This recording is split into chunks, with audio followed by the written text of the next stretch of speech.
Shalom, selamat pagi saudara dikasih dalam Tuhan. Puji Tuhan, hari ini kita bersyukur karena masih boleh kembali bangun dengan tidak kekurangan suatu apapun. Masalah masih ada? Masih. Pergumulan masih ada? Masih. Doa-doa belum dijawab? Ya, tapi kita tetap mau bersyukur. Kenapa? Karena segala perkara dapat kutanggung di dalam Yesus yang memberikan kekuatan, kemenangan dalam kehidupan saudara dan saya.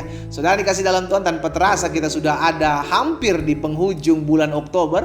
Karena besok tepatnya hari Minggu kita akan ada di hari terakhir di bulan Oktober. Kita bersyukur karena anugerah Tuhan, karena kasih setia Tuhan itu yang menopang kehidupan kita. Sehingga hari ini kalau kita boleh kembali mengucap syukur, kembali merenungkan firman Tuhan, itu pun karena kasih setia Tuhan. Itu sebabnya melalui program Bible and Coffee ini, saudara yang dikasih dalam Tuhan, saya kembali mengingatkan buat setiap kita, ayo cari Tuhan terlebih dahulu. Mulai hari kita bersama dengan firman Tuhan, merenungkan firman, memuji, menyembah Tuhan. Karena kita tahu hidup kita itu bergantung kepada Tuhan. Tuhanlah yang menyertai langkah kita. Dialah yang menguatkan setiap langkah kita.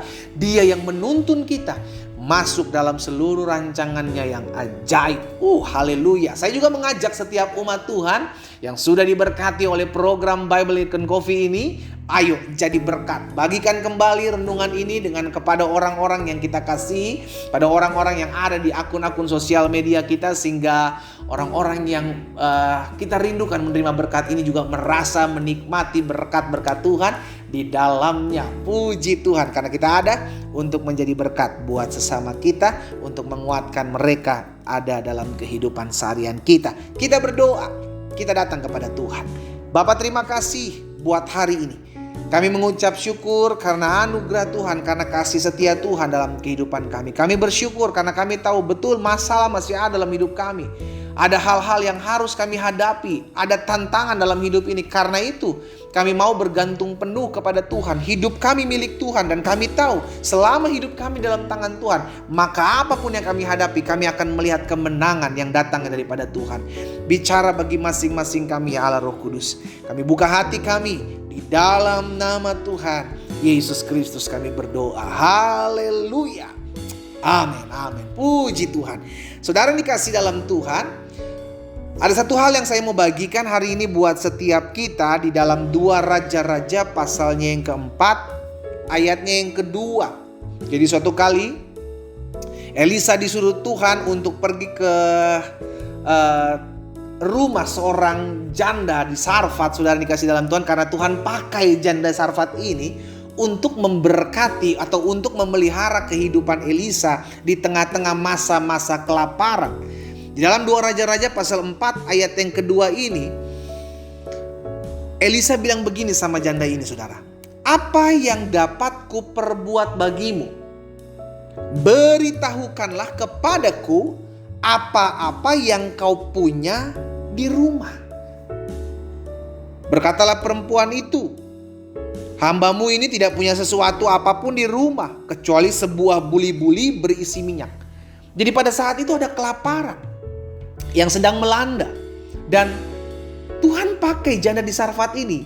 Sekarang jadi pertanyaan begini, saudara. Apakah Tuhan gak tahu bahwa yang pertama dia seorang janda, memiliki anak, dan masa-masa itu adalah masa-masa kesukaran. Dan kenapa Tuhan pakai janda ini? Kenapa Tuhan gak pakai orang yang kaya sih? Kan begitu ya kan, saudara.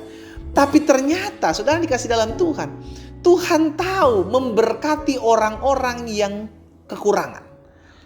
Janda ini adalah janda seorang hamba Tuhan, Alkitab catat. Demikian pula Tuhan pakai janda yang kelihatannya di mata manusia ini susah. Tapi Tuhan pakai janda di Sarfat ini dengan apa yang ada pada dia, bukan apa yang tidak ada. Saya ulangi sekali lagi. Tuhan pakai janda di Sarfat ini untuk memberkati Elisa dengan apa yang ada pada dia, bukan apa yang tidak ada. Terbukti ketika Elisa tanya, sebutkan kepadaku, beritahukan kepadaku apa yang kau punya di rumah ini. Janda di Sarfat bilang begini, saudara. Hambamu ini tidak punya sesuatu apapun di rumah. Sebenarnya itu sebuah kekeliruan. Kenapa? Karena selanjutnya dia bilang begini, aku cuman punya buli-buli berisi minyak. Dan tahukah saudara, Yang Tuhan pakai itu buli-buli yang berisi minyak itu. Yang dipikirkan oleh janda itu nggak mungkin lah Tuhan pakai buli-buli di minyak ini untuk memberkati atau kasih makan hamba Tuhan Elisa ini. Tapi ternyata itulah yang terjadi. Kita seringkali berpikir, ya Tuhan saya nggak punya ini, saya nggak punya itu, saya bisa apa, saya nggak. Kita seringkali berpikir apa yang tidak ada sama kita. Padahal Tuhan mau pakai hidup kita dengan apa yang ada pada kita. Makanya selalu saya bilang kita ada untuk menjadi berkat. Ada orang-orang yang bilang, bagaimana saya bisa jadi berkat pendeta, saya nggak kerja. Bagaimana saya bisa jadi berkat pendeta, saya nggak punya penghasilan. Hei, ketika kita bilang kita bisa jadi berkat, bukan berarti berkat itu bicara melulu tentang materi. Engkau bisa tolong orang, itu menjadi berkat buat orang lain dengan kekuatanmu. Engkau bisa pakai otakmu, kecerdasanmu, kepintaranmu untuk menolong orang lain, itu bisa menjadi berkat buat mereka.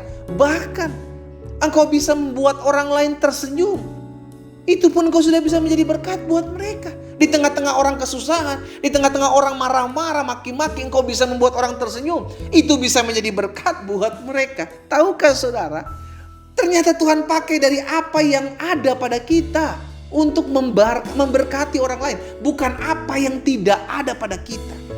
Janda di Sarfat ini bilang sama Elisa, saya nggak punya apa-apa, saya cuman punya minyak dalam buli-buli ini. Dan ternyata itu yang dipakai Tuhan. Jadi hari ini saya pelajari begini, Tuhan pakai apa yang ada pada saudara dan saya, bukan apa yang tidak ada pada kita. Berarti seharusnya, sebenarnya, semestinya kita bisa jadi berkat siapapun kita. Sekarang jadi pertanyaan, mau atau tidak? Iya kan? Karena kalau bicara menjadi berkat kita bisa. Kenapa? Karena Tuhan memberkati kita. Dengan apa yang ada pada kita, kita bisa memberkati orang. Dengan apa yang ada pada kita, kita bisa menghibur orang, menguatkan orang. Dengan apa yang ada pada kita, bukan yang tidak ada pada kita.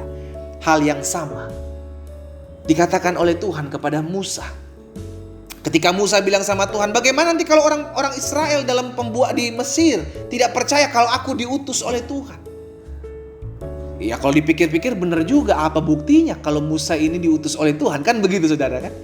Tapi Tuhan bilang begini sama Musa di dalam Keluaran pasal 4 ayat 2. Keluaran pasal 4 ayat 2. Tuhan bilang sama Musa, berfirmanlah Tuhan kepadanya, apa yang ada di tanganmu itu? Jawab Musa, tongkat. Tahukah saudara, dengan tongkat di tangan Musa ini, Musa mengeluarkan umat Tuhan dari tanah Mesir. Jadi ternyata bukan soal seberapa besarnya atau seberapa kecilnya apa yang ada pada kita. Karena pada dasarnya apa yang kita punya itu bisa dipakai Tuhan. Untuk kemuliaan Tuhan, untuk menjadi berkat bagi banyak orang. Sekarang jadi pertanyaan, kita mau gak dipakai? Loh, Musa cuma pakai tongkat saudara, tongkat. Untuk ngeluarin bangsa Israel dari tanah Mesir cuman pakai tongkat. Tapi bukan soal tongkatnya, tapi penyertaan Tuhannya. Demikian pula Daud mengalahkan Goliat. Dia nggak pakai benda-benda peperangan, alat-alat senjata-senjata canggih untuk mengalahkan Goliat. Dia cuman pakai umban, dia cuman pakai batu. Tahukah saudara? Seringkali Tuhan memakai kita dengan apa yang ada pada kita yang tanpa kita sadari ternyata itu ada dalam hidup kita. Berarti tidak ada alasan untuk tidak menjadi berkat dalam hidup ini. Karena apapun yang kita bilang kita punya cuman segini, cuman segitu, hanya ini, hanya itu bisa dipakai Tuhan untuk menjadi berkat. Karena Tuhan cari apa yang ada pada kita, bukan apa yang tidak ada pada kita. Biarlah hari ini kita diingatkan, baik melalui kisah hidup janda di Sarfat. Janda itu hanya punya minyak berisi buli-buli, berisi minyak, hanya itu. Tapi justru melalui itulah dia bisa memberkati hamba Tuhan Elisa ini, bahkan hidupnya terpelihara. Musa, hanya tongkat Musa bilang, tapi dengan tongkat itulah Musa mengeluarkan bangsa Israel dari tanah Mesir, bahkan membelah Laut Merah dengan tongkat yang ada di tangannya. Tahukah saudara, Tuhan mau pakai hidup saudara dengan apa yang ada padamu, bukan apa yang tidak ada padamu. Karena Tuhan tahu setiap kapasitas kita. Tuhan tahu apa yang kita punya. Pakai itu. untuk membawa jiwa buat Tuhan. Pakai itu untuk menjadi berkat bagi banyak orang. Kita berdoa, kita datang kepada Tuhan. Bapa, hari ini kami bersyukur. Kami diingatkan bahwa Tuhan mau memakai kehidupan kami bukan berdasarkan apa yang tidak ada pada kami. Tuhan mau memakai kami dengan apa yang ada pada kami, baik setiap talenta, karunia yang Tuhan titipkan dalam hidup kami untuk kami pakai untuk hormat kemuliaan Tuhan, sehingga melalui hidup kami banyak orang diberkati, melalui hidup kami banyak orang dikuatkan, melalui hidup kami Tuhan membawa jiwa-jiwa datang kepadamu. Tuhan, ampuni kami kalau seringkali kami melihat apa yang tidak ada pada kami, padahal sejatinya Tuhan sudah melihat kami bisa, kami mampu, kami bisa dipakai Tuhan. Seringkali kami mencari berbagai macam alasan ya Tuhan, sehingga kami melihat apa yang tidak ada pada kami. Hari ini kami diingatkan firman-Mu. Kami harus melihat apa yang ada pada kami dan bersyukur dengan apa yang Tuhan percayakan dalam hidup kami. Karena apa yang ada pada kami bisa Tuhan pakai untuk menjadi alat perpanjangan tangan Tuhan, membawa jiwa untuk hormat dan kemuliaan nama Tuhan. Hamba berdoa buat setiap umat-Mu dimanapun mereka berada ya Tuhan, sehingga mereka menyadari bahwa mereka punya sesuatu yang Tuhan titipkan, dan sesuatu itu akan Tuhan pakai untuk menjadi perpanjangan tangan Tuhan, memuliakan nama Tuhan dalam hidup mereka. Di dalam nama Tuhan Yesus Kristus kami berdoa dan kami bersyukur. Haleluya. Amin. Amin. Kita nikmati kopi kita, saudara. Haleluya. Tuhan pakai apa yang ada pada kita, bukan apa yang tidak ada, untuk menjadi berkat buat orang-orang di sekeliling kita. Tuhan Yesus memberkati kita.